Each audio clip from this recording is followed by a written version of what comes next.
Hello guys, this is ethioptech. I am Abata. In this lesson, I will show you how to calculate the factorial of a given number using for loop. Now, let you follow me.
Here it is.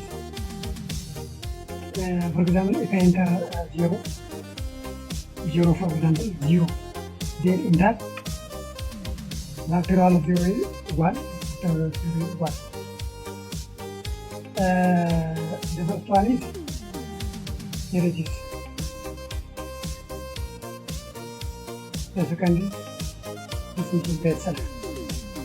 And if I enter 10, for example, 10. What is the factorial of 10? The factorial of 10 is here. This is the factorial of 10.